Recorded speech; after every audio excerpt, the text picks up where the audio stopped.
Hi, എൻ്റെ പേര് സായുജ്യ. ഞാൻ 2022 ജൂലൈയിൽ ഇഗ്നോയിൽ അഡ്മിഷൻ എടുത്ത സ്റ്റുഡൻ്റാണ്. 8 വർഷത്തിന് ശേഷമാണ് ഞാനിപ്പോൾ എൻ്റെ PG 4th സെം വരെ എഴുതിയിരിക്കുന്നത്. 2017 ഡിഗ്രി കഴിഞ്ഞതോടെയാണ് എൻ്റെ പഠനം ഞാൻ അവിടെ സ്റ്റോപ്പ് ചെയ്തിരുന്നു. കല്യാണം കഴിഞ്ഞു, ഫസ്റ്റ് പ്രഗ്നൻസി ആയി, പിന്നീട് എനിക്ക് പഠിക്കാൻ പറ്റിയില്ല. അങ്ങനെ ഞാൻ മോൾക്കൊരു 4 വയസ്സപ്പോഴാണ് എൻ്റെ പഠനം ഞാൻ പിന്നെയും സ്റ്റാർട്ട് ചെയ്യാമെന്ന് വിചാരിച്ചത്. അങ്ങനെ ഞാൻ അഡ്മിഷൻ എടുത്തു. പക്ഷെ അവിടെ എനിക്ക് കംപ്ലീറ്റ് ചെയ്യാൻ പറ്റില്ലായിരുന്നു. ചെറിയ ഹെൽത്ത് ഇഷ്യൂസും സെക്കൻഡ് പ്രഗ്നൻസി ഒക്കെ ആയി അതിലും ഞാനൊരു ബ്രേക്ക് കൊടുത്തു. അങ്ങനെ 2024 എൻ്റെ രണ്ടാമത്തെ കുട്ടി ജനിച്ചപ്പോഴാണ് പിന്നെ ഒരു തോന്നലുണ്ടായത്, എന്തായാലും അഡ്മിഷൻ എടുത്തു എന്നാൽ അതങ്ങ് കംപ്ലീറ്റ് ചെയ്യാതെ. അങ്ങനെ എൻ്റെ പഠനം ഞാൻ സ്റ്റാർട്ട് ചെയ്യാൻ തുടങ്ങി. പക്ഷേ ഈ 8 വർഷത്തിൻ്റെ ഗ്യാപ്പുള്ളത് കൊണ്ട് എനിക്ക് എങ്ങനെ പഠിക്കണം, എവിടുന്ന് പഠിക്കണം, എവിടുന്ന് തുടങ്ങണം, ആകെ മൊത്തം കൺഫ്യൂഷനായിരുന്നു. ഓൾറെഡി ഡെലിവറി കഴിഞ്ഞ് എനിക്ക് ഈ പഠനം കൂടി വന്നപ്പോൾ ആകെ മൊത്തം ഡിപ്രഷനുമായി.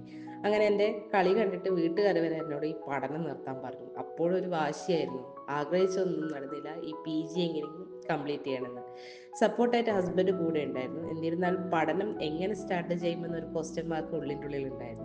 അങ്ങനെ ഇരിക്കുകയാണ് എൻ്റെ മനസ്സ് വായിച്ചതുപോലെ ഇൻസ്റ്റയിൽ ഞാൻ ലേൺവൈസിൻ്റെ ആഡ് കാണുന്നത്. അവരുടെ വീഡിയോസ് എല്ലാം ഞാൻ കാണുകയും ആപ്പ് ഇൻസ്റ്റാൾ ചെയ്യുകയും ഞാൻ മെസ്സേജ് ചെയ്യുകയും ചെയ്തു. അവരെനിക്ക് കോൺടാക്ട് ചെയ്തു. എൻ്റെ കോഴ്സ് ഡീറ്റെയിൽസ് ഒക്കെ ഞാൻ അറിയിച്ചു. അവരെനിക്ക് റിപ്ലൈ തന്നു. അങ്ങനെ ഒരു അക്കാദമിക് കൗൺസിലറിനെ ഞാൻ കോൺടാക്ട് ചെയ്തു. വീഡിയോസൊക്കെ കണ്ടതുകൊണ്ട് എനിക്ക് വലിയ കൺഫ്യൂഷൻ ഒന്നും ഇല്ലായിരുന്നു. ഞാൻ മെൻറ്റർഷിപ്പ് കോഴ്സ് തന്നെ എടുത്തു. എൻ്റെ മെൻറ്റർ രാഗി മാം ആയിരുന്നു. ഞാൻ മാമിനെ കോൺടാക്ട് ചെയ്തു. ശരിക്കും ഫസ്റ്റ് ടൈം നല്ല പേടിയുണ്ടായിരുന്നു, ഇത് എവിടം വരെ എത്തിക്കാൻ കഴിയുന്നിടത്ത് ഇത് കണ്ടിന്യൂ ചെയ്യുന്നു എന്നൊരു ഡൗട്ടോടെയാണ് ഞാൻ മാമിനെ കോൺടാക്ട് ചെയ്തത്. പക്ഷേ മാമിനോട് സംസാരിച്ചപ്പോൾ ശരിക്കും എനിക്ക് നല്ല കോൺഫിഡൻസും വിശ്വാസവും കൂടിയതാണ് ചെയ്തത്. എനിക്ക് എന്തായാലും കംപ്ലീറ്റ് ചെയ്യാൻ പറ്റുമെന്ന് ഉറപ്പായി. മാം വീക്ക്ലി 1 ഡേ എന്നെ കോൺടാക്ട് ചെയ്യായിരുന്നു. ശരിക്കും എനിക്കത് വളരെ യൂസ്ഫുൾ ആയിട്ടാണ് തോന്നിയത്. കാരണം എൻ്റെ പഠന വിവരങ്ങൾ അറിയാൻ വേണ്ടി മാം വിളിക്കുമ്പോൾ മാമിന് എനിക്ക് തിരിച്ച് റിപ്ലൈ കൊടുക്കണമല്ലോ എന്ന് തോന്നിയിട്ട് ഞാൻ പഠിക്കുമായിരുന്നു. അതുകൊണ്ട് എനിക്ക് ആ ഒരു മെത്തേഡ് വളരെ യൂസ്ഫുൾ ആയിട്ടാണ് തോന്നിയിരിക്കുന്നത്. പിന്നെ എനിക്കൊരു പ്രോബ്ലം ഉണ്ടായതെന്ന് പറയുന്നത് വെച്ചാൽ 2022 അഡ്മിഷൻ എടുത്തതുകൊണ്ട് 2026 ജൂൺ ആകുമ്പോഴത്തേക്കും എൻ്റെ വാലിഡിറ്റി കഴിയും. അതായത് 1.5 ഇയർ കൊണ്ട് ഞാൻ എൻ്റെ PG കംപ്ലീറ്റ് ആക്കണം. അതെനിക്ക് വളരെ ഡിഫിക്കൽട്ടായിട്ട് തോന്നി. മേ ബി എന്തെങ്കിലും അരിയസും കാര്യങ്ങളൊക്കെ വന്നാൽ അത് അടുത്ത സെമ്മിൽ പിടിക്കാൻ എനിക്ക് ആകെ ഒരു ഓപ്ഷനേ ഉണ്ടായിരുന്നുള്ളൂ. അതുകൊണ്ട് ഞാൻ എന്ത് ചെയ്തു എന്ന് വെച്ചാൽ ഒരു സെമ്മിൽ ഒരു വർഷത്തെ എക്സാം മുഴുവൻ ഞാൻ എഴുതി.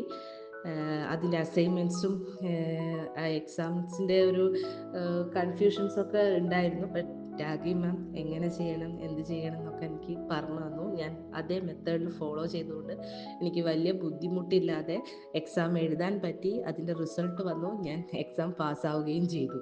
ഒക്കെ എനിക്ക് ലേൺവൈസിനോടും മാമിനോടും തന്നെയാണ് താങ്ക്സ് പറയാനുള്ളത്. കുറേ പ്രോബ്ലംസ് ഉണ്ട്, ഫാമിലി ഉണ്ട്, മക്കളുണ്ട്, അവരുടെ കാര്യങ്ങളൊക്കെ നോക്കണം. അതൊക്കെ നോക്കിയിട്ടാണ് ഞാൻ എൻ്റെ പഠനം നോക്കിയത്. അതായത് ഞാൻ നൈറ്റ് ടൈമിലാണ് പഠിക്കാറ്. എല്ലാ പണിയും കഴിഞ്ഞ് രാത്രി ഒരു 10 മണി കിടക്കുമ്പം 10 മണി മുതൽ 12 മണി വരെയും, രാവിലെ ഒരു 5 മണി മുതൽ 6 മണി വരെ, അങ്ങനെ ടൈം എടുത്താണ് പഠിക്കാറ്. ശരിക്കും എനിക്ക് പഠിക്കാനുള്ള ടൈം തീരെ ഇല്ലായിരുന്നു. അസൈൻമെൻറ്റ്സ്, അതായത് ഒരു വർഷത്തെ 8 സബ്ജക്റ്റോളമുള്ള അസൈൻമെൻറ്റ്സ് ഒക്കെ കംപ്ലീറ്റ് ചെയ്യണം, എന്നിട്ട് പഠിക്കണം. എനിക്ക് എല്ലാത്തിനും ടൈം വളരെ കുറവായിരുന്നു. എന്നിരുന്നാൽ പോലും ഞാൻ എങ്ങനെയെങ്കിലും ഇത് തീർക്കണം എന്നുള്ളൊരു വാശിയുള്ളത് കൊണ്ട് എനിക്ക് എല്ലാത്തിനും സമയം കിട്ടിയെന്ന് തന്നെ പറയാം. ഞാൻ അസൈൻമെൻറ്റ്സ് കംപ്ലീറ്റ് ചെയ്തു, കറക്റ്റ് ടൈമിൽ എക്സാം എഴുതി. അതുകൊണ്ട് എനിക്ക് വലിയ പ്രോബ്ലംസ് ഒന്നും ഉണ്ടായിട്ടില്ല. ആൻഡ് ലേൺവൈസ് കൂടെ ഉള്ളത് കൊണ്ട് തന്നെ എനിക്കൊരു ധൈര്യം ഉണ്ടായിരുന്നു. എനിക്ക് ഈ ലേൺവൈസിനെ പറ്റി പറയുകയാണെങ്കിൽ 100% ഞാൻ ഉറപ്പിച്ച് പറയും, എനിക്ക് ഈ ആപ്പ് വളരെ ഹെൽപ്ഫുള്ളാണെന്ന്. കാരണം അസൈൻമെൻറ്റ്സിനും സ്റ്റഡി മെറ്റീരിയൽസിനും എല്ലാത്തിനും എനിക്കൊരു കൺഫ്യൂഷൻ ഇല്ലാതെ തന്നെ പഠിക്കാൻ പറ്റി.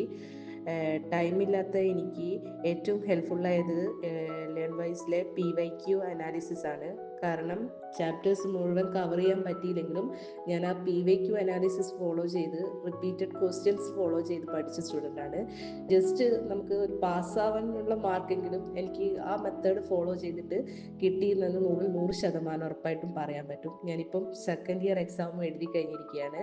ഞാൻ അതും ഫോളോ ചെയ്തിരിക്കുന്നത് PYQ അനാലിസിസ് ബേസിൽ തന്നെയാണ്. ഇനി റിസൾട്ട് വേണ്ടി കാത്തിരിക്കുകയാണ്. സോ എനിക്കൊന്നും പറയാനില്ല, 100% ഞാൻ പറയും, എനിക്ക് വളരെ ഹെൽപ്ഫുൾ ആയിട്ടുണ്ട് Learnwise app and Ragi ma'am. And so once again thank you Learnwise and my mentor Ragi ma'am.